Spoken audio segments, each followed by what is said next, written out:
하나님의 역사를 기대하며 우리 함께 말씀을 함께 나누겠습니다. 하나님 말씀은 고린도후서 4장 16절로 18절의 말씀입니다. 고린도후서 4장 16절로 18절의 말씀 봉독하겠습니다. 그러므로 우리가 낙심하지 아니하노니 우리의 겉사람은 낡아지나 우리의 속사람은 날로 새로워지도다. 우리가 잠시 받는 환난에 경한 것이 지극히 크고 영원한 영광에 중한 것을 우리에게 이루게 함이니 우리가 주목하는 것은 보이는 것이 아니요 보이지 않는 것이니 보이는 것은 잠깐이요 보이지 않는 것은 영원함이라. 아멘.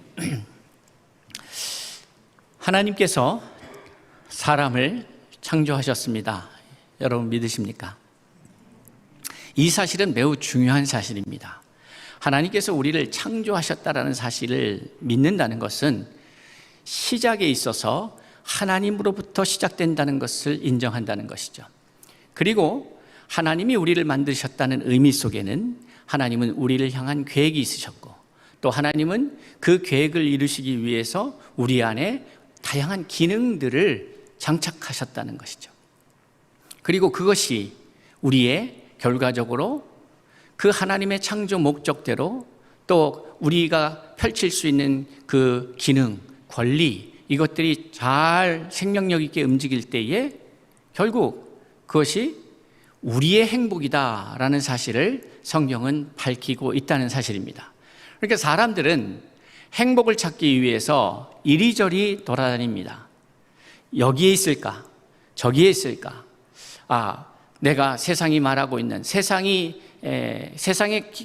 세계관 속에서 가치관 속에서 우리에게 보여주고 있는 이러면 행복할 거야 라고 하는 말들을 우리는 무의식 중에 TV의 선전을 통해서 혹은 드라마를 통해서 혹은 문화적 어떤 장치를 통해서 우리는 우리가 의식하지 못하는 순간에 많이 쇠뇌당하고 있는 것이죠. 그래서 우리가 태어나면서 살아가면서 마치 그것이 진리인 양 생각합니다.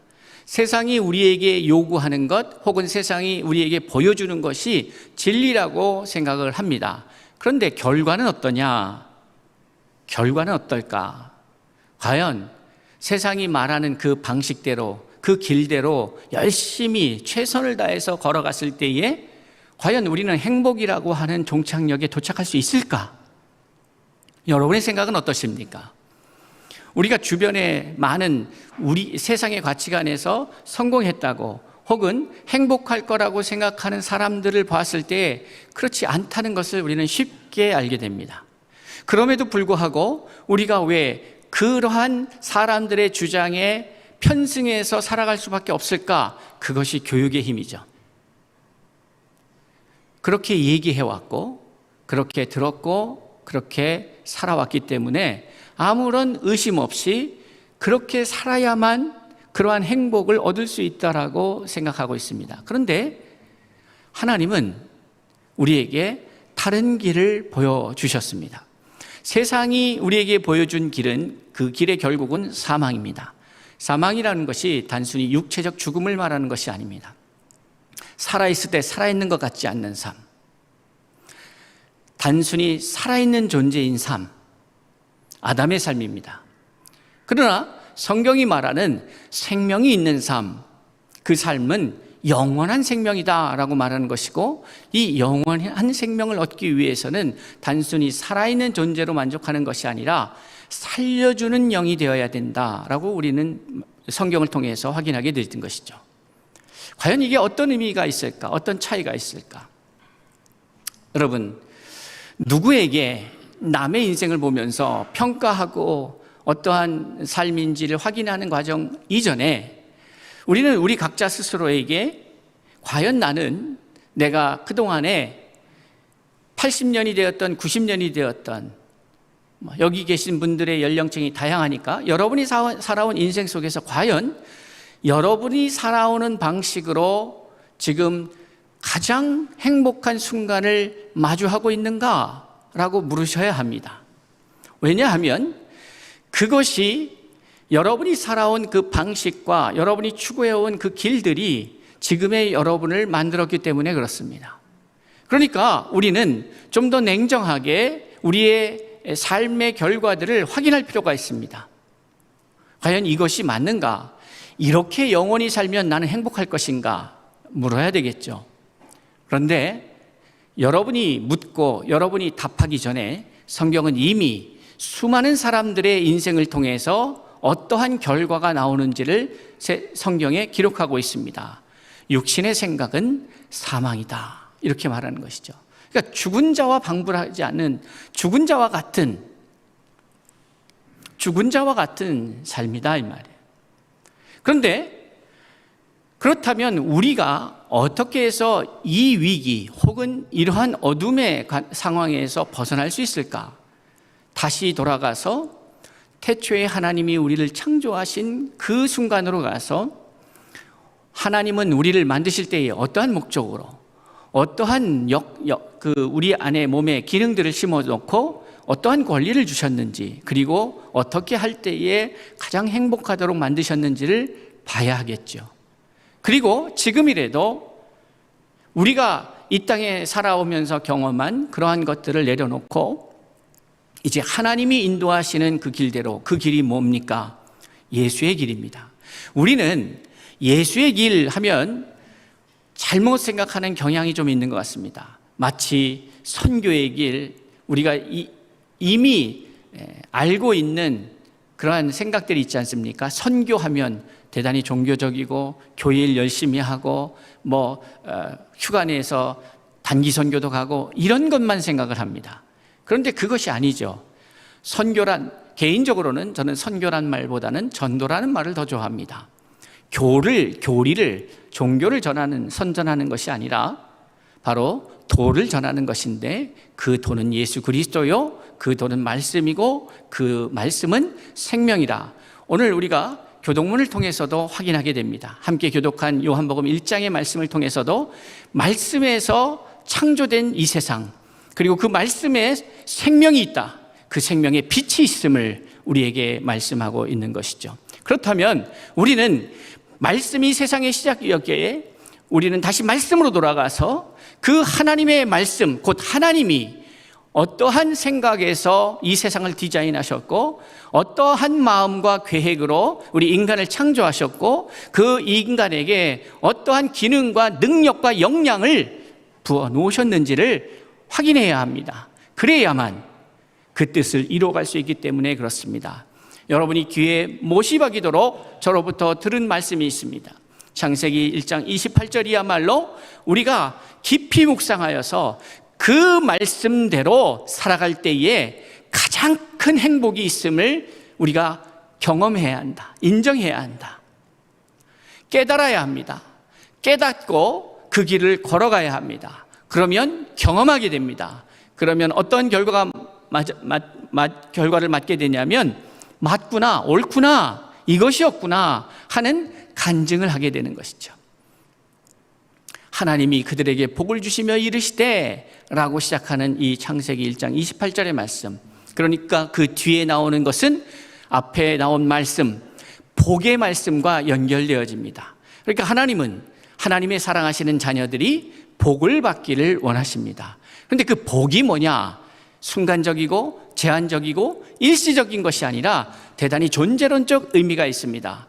무슨 말씀인가 하면 아브라함에게 말씀하실 때에 내가 너를 복 줄게 한 것이 아니라 너를 복의 근원을 삼을게 라고 말씀하십니다. 그 의미 속에는 그저 아브라함을 통하여서 하늘에서 떨어지는 복, 이렇게 하늘 쳐다보면서 하나님 1번 복 주세요, 2번 복 주세요, 14번 복을 주세요, 지금은 52번 복이 필요해요, 이렇게 하는 것을 말씀하시는 것이 아니라 너가 복이 될 거야, 너는 복덩이야, 너 때문에 너희 가정이 살 거야, 너 때문에 너의 직장이, 너의 회사가, 너가 일하는 일터가 살아날 거야, 너 때문에 너희가 몸담고 있는 그 공동체가 생명을 얻게 될 거야, 이 말씀을 하고 있는 것이죠.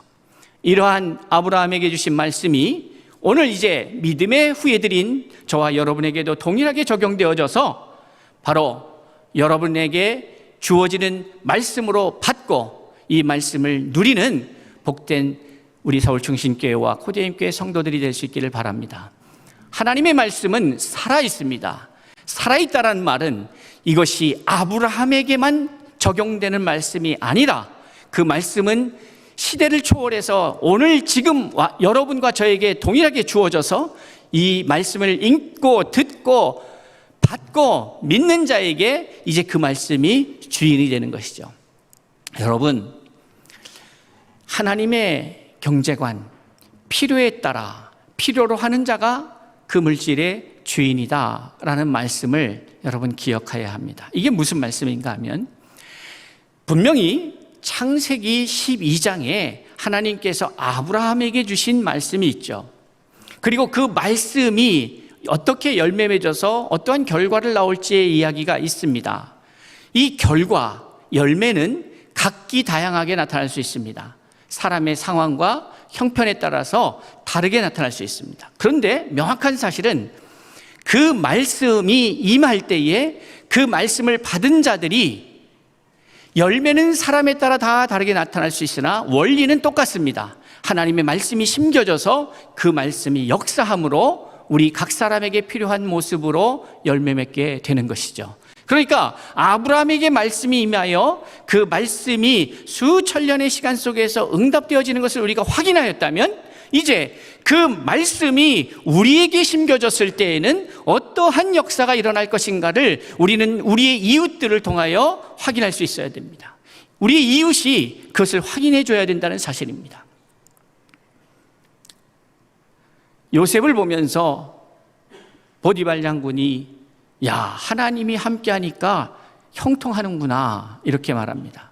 그런데 세상의 관점에서는 이것을 결과론적으로 봅니다. 그러니까 원하는 걸 이루고 뭔가 높아지고 좋은 결과물을 가진 것을 보고 형통하다 이렇게 말할 수 있습니다. 그런데 성경은 형통한 자 이렇게 표현하는 것이죠. 형통한 자가 무엇인가? 하나님과 동행하는 자, 하나님과 함께하는 자가 형통이다 이 말이에요. 세상에서 말하는 형통은 실패는 형통이 아닙니다. 그러니까 요셉의 인생을 놓고 봤을 때에 노예로 팔려간 건 형통이 아닙니다. 세상의 관점에서는 그렇습니다. 그리고 또 감옥에 간 거, 누명을 쪄서 억울하게 감옥에 간 거 형통이 아니죠. 그런데 이상하게 성경은 계속 형통한 자라고 이야기하고 있는 것입니다. 그러니까 아예 가치관 자체가 다른 거예요. 형통이라는 말에 대한 정의 자체가 다른 거예요. 세상이 말하는 형통과 하나님이 말하는 형통이 달라요. 하나님이 말하는 형통은 하나님이 함께하는 것이 형통이에요. 사자굴에 들어가는 것이 형통이 아니죠. 세상에서는 실패입니다. 정치적으로 매장되는 것이고 공격당하여서 실패하는 것이에요. 그런데 거기에 하나님과 함께 했다는 것은 그가 형통한 자가 되었다는 것이죠. 그렇다면 반드시 하나님과 함께하는 자들에게는 결과가 나오기 시작하는데 우리의 생각에는 안 될 것 같고 우리의 생각에는 부정적이고 우리의 생각에는 실패라고 여겨지는 것이 우리를 단련하시는 하나님의 과정 속에 있고 그것을 통하여 결국은 나 하나 성공하는 걸 넘어서서 적어도 그렇습니다. 우리 예수 믿는 사람들은 나 혼자 복받고 나 혼자 잘 되는 것이 아닙니다. 그런 생각에 의식이 갇혀 있다면 그는 그 공동체가 주는 즐거움에 참여할 수가 없게 되는 것이죠. 나 한 사람으로 인하여 이어야 합니다. 나 한 사람 때문에 이어야 합니다. 크리스천들의 축복의 개념은 나로 인하여인 것이죠. 나 때문에예요. 그러니까 아브라함으로 인하여 아브라함으로부터 시작하여 온 땅 가운데에 하나님의 은혜가 흘러가는 것입니다. 저는 우리 서울충신교회 한 분 한 분을 통하여 그것으로부터 시작된 은혜의 물줄기가 온 세상 가운데로 흘러가는 역사가 코디엠 사역을 통하여 세상에 증명될 수 있기를 바랍니다. 하나님의 사람들은 세상의 사람들과 같지 않습니다. 같지 않으려면 같은 생각을 가져서는 안 되는 것이죠. 다른 생각이어야 합니다. 다른 입장이어야 합니다. 그리고 그것은 영생으로 인도하는 영원한 생명력으로 인도하는 길입니다. 잠시 잠깐 누리는 즐거움과 쾌락이 아닙니다. 영원한 것, 그 영원한 것을 우리는 소망하며 살아가고 있습니다. 그러기 위해서 우리는 몇 가지 버려야 될 것들이 있습니다. 무엇을 버려야 하느냐? 첫째로 낙심하는 마음입니다. 이 낙심하는 마음이 참으로 무섭습니다. 어떠한 우리의 기대, 내 바람, 이것이 이루어지지 않았을 때에 우리는 낙심을 합니다. 그런데 이 낙심이라는 것이 그 한 사안에 대해서 멈추지 않고 내 온 삶으로 곰팡이처럼 번집니다. 그러니까 나는 사실 그 일에 대해서 낙심했는데 그 일이 내가 생각했던 것 아니면 내가 예상했던 것, 내가 바라던 일이 아니었어요. 그런데 그것이 내게 질병이 생기던, 사업이 실패로 오던, 아니면 진학의 실패로 오던 어떤 다양한 형태로 다가왔을 때에 내가 기대하는 것이 아니었어요. 그래서 낙심이 들기 시작합니다. 그럼 어떤 일이 벌어질까요? 그 사안뿐만이 아니라 내 모든 인생 전반에 낙심이 퍼지기 시작하죠. 그러면 하나님이 내게 주신 많은 감사할 일들조차도 그 낙심이 가리워져서 하나님 앞에 감사하는 인생이 아니라 불편한 마음을 가진 그러한 인생이 되는 거예요. 나의 입술로는 감사하죠 라고 말하고 있으나 실제적으로는 그 감사함을 누리는 자답게 살고 있지 못하는 우리를 발견하게 되는 것입니다. 그래서 여러분, 이 낙심의 문제를 잘 다뤄야 합니다. 그래서 잠언의 말씀 4장 23절에 보니까 무릇 지킬 만한 것보다 내 마음을 지키라. 여러분, 이 마음을 지킨다는 것이 대단히 중요합니다. 어떠한 상황 가운데에서도 흔들림 없이 하나님 말씀 위에 서는 저와 여러분이 될 수 있기를 바랍니다. 제가 짧은 목회 경험 속에서 저도 나름대로의 여러 경험들을 겪게 되었습니다. 지금 와서 제가 제 자신을 바라보면서 참 나름 그래 못하는 거 참 많은 사람이지만 참 잘하고 있어 라고 하는 것이 하나 있어요. 그것이 뭐냐면 어떠한 상황 속에서도 낙심하지 않는 것입니다. 여러분의 삶이 때로는 롤러코스터처럼 올라갔다 내려갔다 할 때가 있습니다. 때로는 하나님의 은혜 속에서 복을 많이 받는 것 같고 자녀들이 잘 되는 것 같고 하는 일마다 성공하는 것 같고 할 때가 있지요. 하나님은 그때만 함께 하시는 것이 아닙니다. 다니엘이 총리로 있을 때만 함께 하신 것이 아니라 다니엘이 포로로 잡혀가는 그 순간에도 하나님은 그와 함께 하셨다는 것이에요. 근데 그와 함께 하셨다는 말을 이것이 상당히 하나님 주도적으로 이해할 수 있지만 가만히 생각하고 보면 함께 한다는 것은 서로 동의가 필요합니다.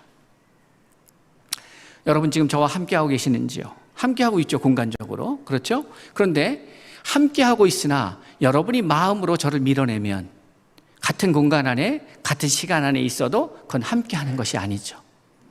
하나님은 계속해서 여러분을 찾아오시는데 그런데 여러분이 하나님을 외면하면 함께 할 수가 없죠.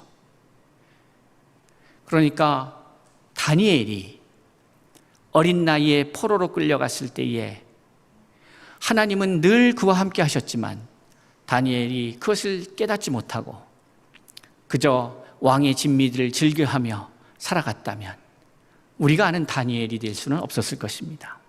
그러니까 그가 하나님을 웰컴하고 그가 하나님을 충분히 함께하는 것을 기뻐하고 하나님과 동행하는 것을 기뻐하였기 때문에 그가 별 볼 일 없는 어린아이와 같았을 때도 하나님은 그와 동행하셨고 그가 사자굴에 정적들의 모함에 빠져서 사자굴에 들어갔을 때에도 우리의 인간적인 눈에는 실패입니다. 정치적 싸움에서 밀린 거예요. 그런데 그때에도 사자굴에도 하나님은 함께 하셨다는 거예요. 여러분, 하나님은 여러분이 잘 될 때만 함께하고 잘못될 때 함께하지 않는 하나님이 아닙니다. 세상 사람들도 의리를 중요하는데 하나님이 의리가 없으실까? 하나님이야말로 의리가 있으신 분이죠. 만약에 우리가 잘할 때만 하나님이 막 가까이 하시고 그랬다면 우리 중에 얼마나 하나님과 가까이 하겠어요? 많지 않죠. 그런데 하나님은 우리가 연약하였을 때, 때로는 우리가 실패하였을 때, 우리가 세상의 관점에서는 별 볼 일 없다고 평가되어질 때에도 항상 우리와 함께 하셨던 하나님이십니다. 그런데 왜 하나님이 함께 하는 것 같이 안 느껴지느냐? 내가 하나님을 밀어내는 거죠. 내 생각 속에서 하나님을 밀어내는 거예요. 자, 아담과 하와가 범죄하였을 때에 하나님이 아담을 멀리했습니까? 아담과 하와가 하나님을 피해 숨었습니까? 아담과 하와가 피했죠. 빛은 다가옵니다. 그런데 어둠이 피하는 것이에요. 그러니 우리가 하나님의 것을 기뻐하고 즐거워하고 한다면 우리의 현실적인 상황과 상관없이 하나님은 우리와 늘 동행하고 계시다는 사실이고, 하나님이 함께 하신다면 그것이 형통한 복이라는 사실을 우리는 믿어야 합니다. 그러면 어떻게 되느냐? 우리가 겪고 있는 많은 낙심과 관련된 두려움, 불편한 마음들은 사라지게 되는 것이죠. 낙심하지 마십시오. 낙심은 하나님이 주시는 마음이 아니라 하나님이 예비하신 선물을 받으려고 준비하는 기간 동안에 마귀가 어떻게 해서든지 그 선물을 포기하도록, 하나님이 포기하는 게 아니죠. 하나님은 여러분을 향하여 놀라운 계획을 갖고 계시지만 우리가 그것을 포기할 때, 그것을 외면할 때에 그 모든 결과들이 우리의 인생 속에서 나타나게 되는 것이죠. 그러니 여러분 절대 속임에 넘어가지 마십시오. 낙심하지 마십시오. 어떠한 순간에도. 그래서 오늘 본문은 말하고 있습니다. 그러므로 우리가 낙심하지 아니하노니 우리의 겉사람은 낡아지나 우리의 속사람은 날로 새로워지도다. 여러분, 우리를 낙심케 하는 많은 일들 중에 46년이라는 시간 속에서 46년 전에 하나님이 주신 마음을 가지고 우리 원로 목사님과 같이 개척한 분들은 결국은 지금 46년이 지났다는 얘기잖아요. 그러면 그때 연세가 어떠한지는 뭐 다 다르겠지만 지금은 46년이 지난 시간이니까 그때의 모습하고는 많이 다르시겠죠. 많이 달라지죠. 그때의 자신감도 없어질 수 있고, 그때보다 기력이 쇠할 수도 있고, 그때보다 여러 가지 사회적 지위가 낮아질 수도 있고, 모르겠습니다. 다양할 것입니다. 그러나 기억하십시오. 하나님은 쇠하지도 아니하고 졸지도 아니하십니다. 여러분은 쇠하여질 수 있습니다.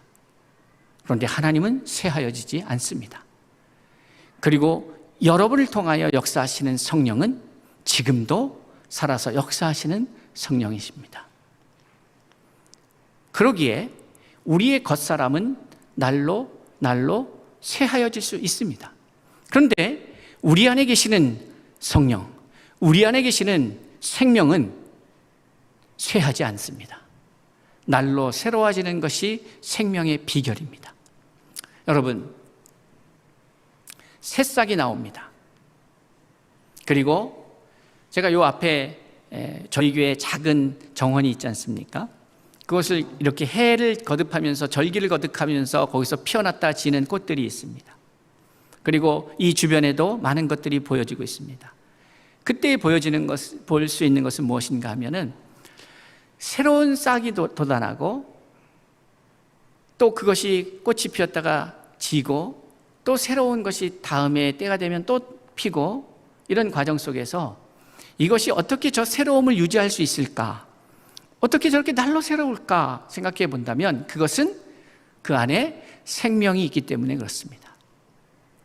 여러분, 중요한 것은 우리 안에 성령의 생명의 법이 있는가?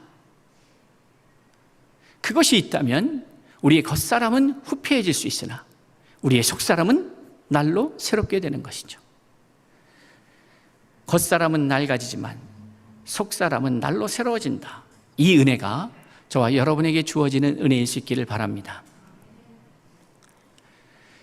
속사람은 무엇일까? 여러 가지로 이해할 수 있겠죠. 속사람은 무엇일까? 그것은 오늘 우리가 바울이 표현한 이 속사람, 이것을 좀 더 다른 바울의 서신서를 통해서 확인할 수 있는 것은 뭐냐면 바로 그 속사람이라고 하는 것이 생명이고, 그 생명은 그리스도의 영이고, 그 그리스도의 영이 우리 안에 들어와서 우리를 날마다 새롭게 하는데 우리 안에 신령한 몸이 있다, 이렇게 표현을 하고 있지 않습니까?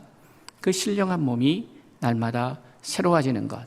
그런데 이 신령한 몸이 새로워지기 위해서는 하나님의 말씀이 있어야 하고, 그 말씀은 우리의 생각을 통해서 우리의 모든 육체에 흘러가게 되어 있습니다. 이게 무슨 말인가 하면 참 묘하지 않습니까? 하나님이 사람을 어떻게 만드셨냐 하면 생각하기 나름이에요.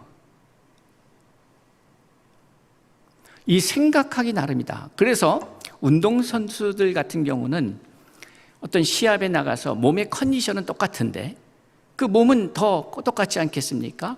근데 여러분 그거 한번 보셨어요? 전반전에 게임이 잘 안 풀려서 똑같은 몸에 어떻게 보면 더 지치지 않았을 때 아니겠습니까? 전반전이니까. 그러니까 그들이 전반전에 막 게임이 잘 안 풀렸는데 라커룸에 들어가서 후반전 시작하기 쉬는 시간 전에 가서 코치한테 엄청 깨집니다. 아니면 뭐 어떤 지시를 받아요. 그래서 후반전에 들어와서 새로워져요. 경기력이 새로워져요. 왜 그럴까요? 생각이 바뀌었기 때문이에요. 사람의 생각은요, 사람의 육체를 지배하도록 만들어졌습니다.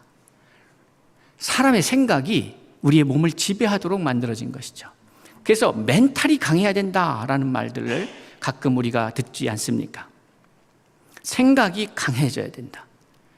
그래야 낙심하는 상황 속에서도 이 생각을 빼앗기지 않고 하나님의 말씀으로 붙잡아서 견고히 흩어지지 않고 세워지는 것. 여러분, 이제는 제가 이 마귀가 얼마나 우리를 괴롭게 하는지, 그리고 그 마귀의 사람을 향하여 이렇게 다가오는 그 전략이 있어요. 그것은 무엇인가 하면 어떤 상황이 발생했을 때에 그 상황을 마주하고 있는 자의 생각을 공격합니다. 생각을 공격한다는 거예요. 그래서 낙심하게 만드는 순간 이제 지는 거예요. 그리고 또 하나, 하나님이 막 역사하실, 하나님이 분주하면 마귀도 분주해진다는 사실 아십니까? 하나님이 막 하나님의 일을 일하시는 하나님, 그러니까 하나님이 당신의 일을, 제가 이번 여름 사역을 통해서도 저를 미국에 보내셔서 한국에서 역사하고 계셨고 영국에서 준비하고 계셨고 온 곳곳에서 하나님의 역사가 준비되고 있음을 거기 가서야 확인하게 됩니다. 기도하면서 하나님이 그렇게 역사하실 거라고 믿고 그것을 현장에 가서 확인할 때의 그 희열은 이루 말할 수가 없습니다. 하나님은 그렇게 하시는 분이에요. 그런데 하나님이 일을 하실 때에 같이 일하는 존재가 있는데 사탄도 일을 하는 거예요. 왜? 그걸 방해하기 위해서. 근데 사탄이 어떤 식으로 일을 하느냐예요. 하나님의 역사를 위해서. 하나님의 역사를 준비할 때에 제 마음 가운데 들어와서 자꾸 마음에 불편함을 주고 또 자꾸 화가 나게 만들고 마음의 생각을 분열시키고 하는 작업들을 합니다. 이제 그래서 그걸 알기 때문에 하나님의 역사가 준비되고 있다는 사실이 느껴지면서 동시에 저는 마귀가 분명히 또 장난을 치겠구나, 나를 자꾸 마음에 내 감정을 흔들어 놓겠구나, 뭔가 자꾸 성도들로부터 전화가 오거나 뭘 해서 뭔가 근심거리를 더 안겨주겠구나. 그런데 말입니다, 그거를 모르면 당하는데 알면 어떻게 되느냐, 이거를 이용해야죠. 그렇게 왔을 때에 하나님이 또 역사하시겠구나, 하나님의 일들이 보여지겠구나 하고 오히려 근심거리를 갖고 왔을 때에 이것이 하나님의 찬양거리로 변화되는 역사가 저와 여러분의 삶에 있기를 바랍니다. 근심거리가, 문제거리가 갖고 왔을 때에, 우리에게 다가왔을 때에 그것을 붙잡고 근심하는 순간 지는 거예요. 낙심하는 순간 지는 거예요. 그때 어떻게 해야 되느냐? 기도의 자리로 가져가야 되죠. 기도의 자리로 가져가야 돼요. 그리고 나서 뭘 해야 돼요? 그 하나님 앞에 씨름하고 하나님 앞에 그 기도 문제거리를 가지고 나아가서 기도할 때에 어떠한 일이 벌어지느냐? 그것이 찬양거리가 되는 줄로 믿습니다. 그러니 아무 일 안 일어나는 것이 은혜가 아니라 어떠한 일이 일어나는 것이 은혜인데, 이것을 은혜로 경험하며 누리며 고백하며 살아가기 위해서는 여러분의 생각을 지켜야 합니다. 흔들림 없이. 여러분 기억하십시오. 하나님은 나를 구원하시기 위하여 아들을 주셨습니다. 그러니 그가 무엇을, 우리의 간구에 무엇을 주저하시겠습니까? 단 우리의 간구가 생명과 연결되어야 합니다. 이 간구가 하나님의 뜻에 벗어난다, 이것은 약간 어린아이의 관점이에요. 하나님의 뜻에 벗어난다라고 하는 것은 어린아이의 또 구약적인 율법적인 관점이고, 우리는 자꾸 이 하나님의 뜻의 안에서 살려고 하는 그 의지가 강한데, 그것은 미성숙한 자의 모습이고, 더 성숙한 관계에서는 이 똑같은 내용이 어떻게 표현되고자 하냐면요, 생명을 살리는 일이 되는 거예요. 왜냐하면 하나님이 생명의 근원 되시기 때문에. 하나님의 일은 살리는 일이에요. 하나님이 말씀하시는 선한 일은 살리는 일이에요. 생명력 있는 일이에요. 그러니 내가 어떠한 일을, 어떠한 상황 가운데서도 어떠한 일을 한다고 할지라도 그것이 살리는 일, 생명의 일이 되어야 그게 하나님의 뜻 안에 있는 거예요. 그렇다면 하나님께서는 그 큰 틀 안에서 여러분이 다양한 경험들과 다양한 일들을 하기를 원하시는 거죠. 그리고 하나님 앞에 나아갈 때에, 그렇게 기도하며 그 문제를 갖고 나아갈 때에 놀라운 생명의 역사가 일어나는 것이죠. 그리고 그 결과 우리는 근심이 아니라 그 근심거리가, 문제거리가 하나님 앞에 나아갈 때에 찬양거리로, 간증거리로 변해질 줄로 믿습니다. 우리가 잠시 받는 환난에 경한 것이 지극히 크고 영원한 영광에 중한 것을 우리에게 이루게 함이니. 이 말씀이요, 지금 방금 제가 말씀드린 말씀이죠. 뭐냐면 우리가 잠시 환난에 경한 것, 이 환난이 경하다 이 말이에요. 작은 환난이라는 말이 아니라 그 환난이 우리 생각에는 크고 내가 감당할 수 없는 정도의 것이라 할지라도, 그게 어떠한 것이라 할지라도 그것을 통하여 우리가 받게 될 영원한 영광에 비하면 그건 경한 것이다, 이렇게 아무것도 아닌 것이. 그러니 역으로 생각하면 여러분의 환난이 크면 클수록 그것을 통과한 자가 누릴 그 영광은 더 큰 것이죠. 이러한 믿음이 있길 바랍니다. 환난이 크다면 이렇게 생각하셔야 돼요. 이 이후에 내가 받을 영광은 더 크겠구나. 그냥 이게 긍정적 마음이 아니라 파지티브 띵킹을 말하는 것이 아니라 성경이 그렇게 말하는 거예요. 잠시 받는 환난의 경함, 그것은 지극히 크고 영원한 영광에 중한 것. 내 환난은 잠시라고 말하고 있습니다. 그런데 영광은 영원한 것이다, 이렇게 말하고 있어요. 이 차이를 너무나도 명확하게 알지 않겠습니까? 환난은 정해진 시간이 있어요. 잠시라고 말하고 있어요. 그런데 영광은 영원하다 말하고 있는 거예요. 어떤 것을 택할 것인가? 환난을 통해서 마귀는 우리에게 경한 환난을 주고 있는데, 이 환난이 우리에게 영원한 영광으로 가는 그 과정인 것을 사탄은 자기가 무슨 일을 하는지도 몰라요. 그래서 자기가 이겼다고 생각해요. 그러나 여러분이 낙심하지 않고 그 과정을 지킬 때에 여러분이 누리게 될 그 영광은 영원한 영광이 될 줄로 믿습니다.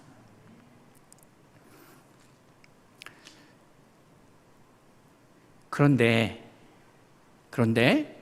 이러한 결과를 만들어내고 이러한 삶을, 이런 역동적이고 어떠한 상황 속에서도 흔들림 없이 사자굴에 넣어져도 하나님 앞에 영광된 찬양하는 삶을 살 수 있고, 문둥병이 걸리고 아픔 가운데 있어도 내가 하나님 앞에 영광된 삶을 살아갈 수 있는 비결이 뭘까?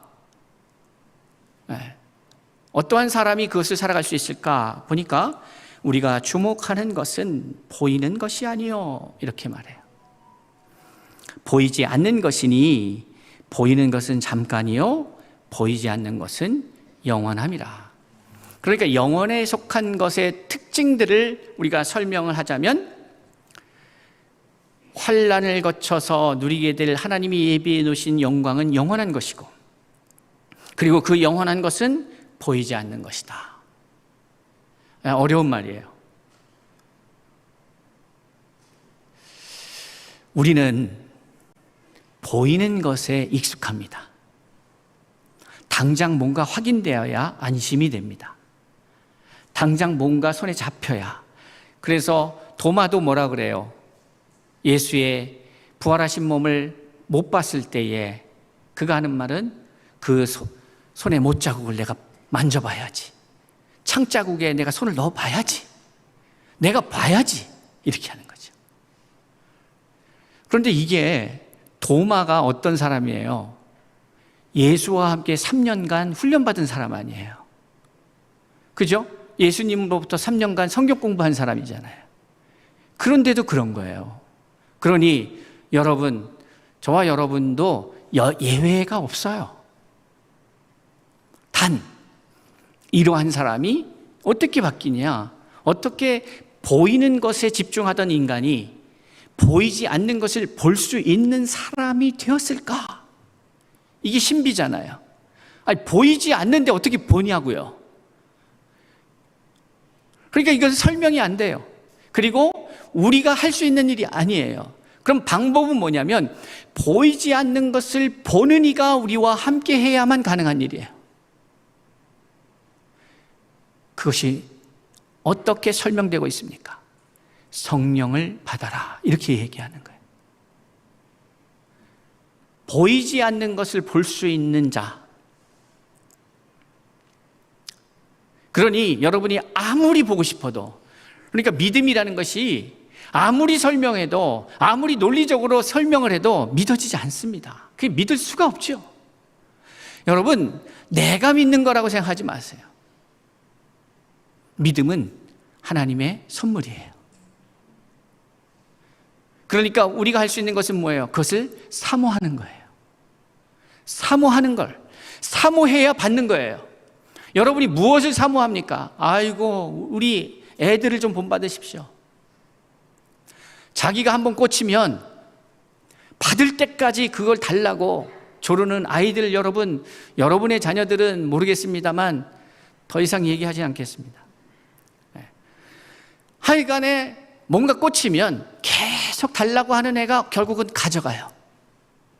여러분, 하나님 앞에, 그거는 성경에도 나와요. 불의한 재판장이 와서 아이고, 나 좀 해결해 달라고, 이 문제. 내가 하나님도 두려워하지 않고 하는데 귀찮아서라도, 하물며 천부께서 말이지. 이걸 왜 보여주셨겠어요? 근데 이게 여러분, 성경이라고 다 똑같은 레벨이라고 생각하면 안 돼요. 거기에 수준이 있어요.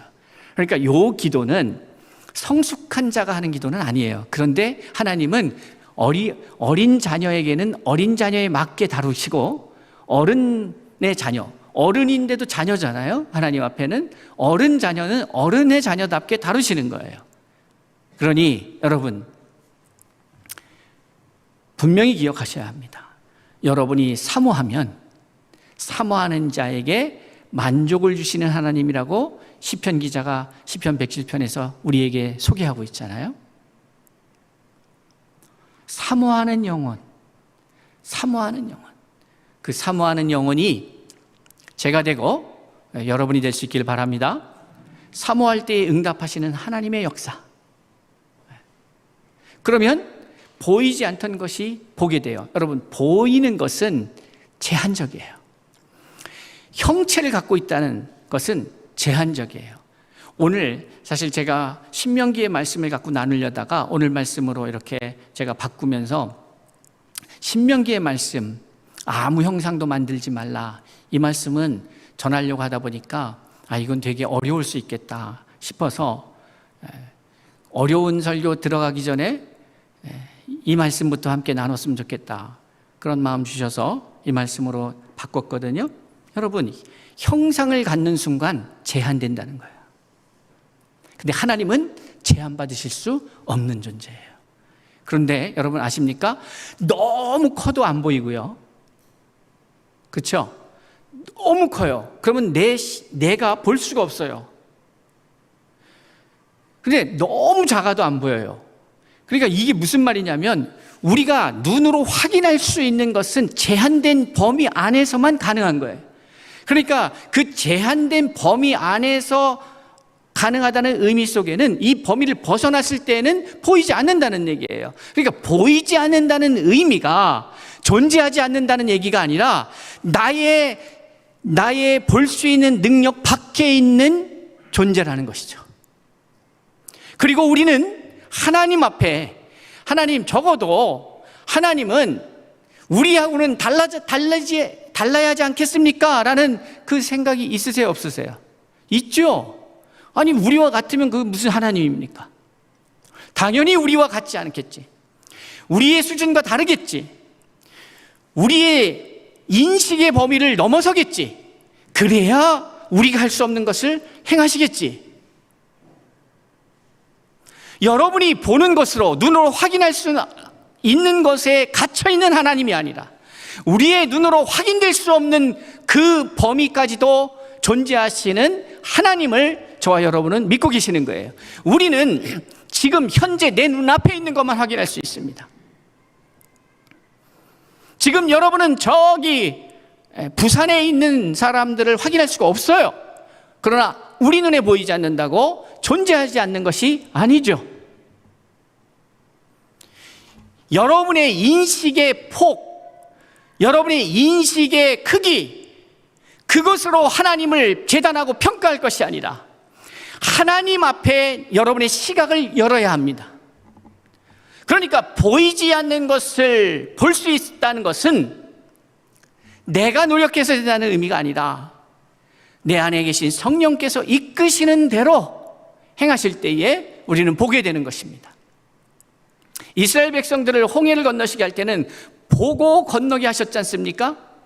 갈랐잖아요. 갈라진 그 길을 보고 걷게 하셨잖아요. 그런데 요단강을 건너시게 할 때에는 가르지 않고 보이지 않았습니다. 그런데 명령하셨어요.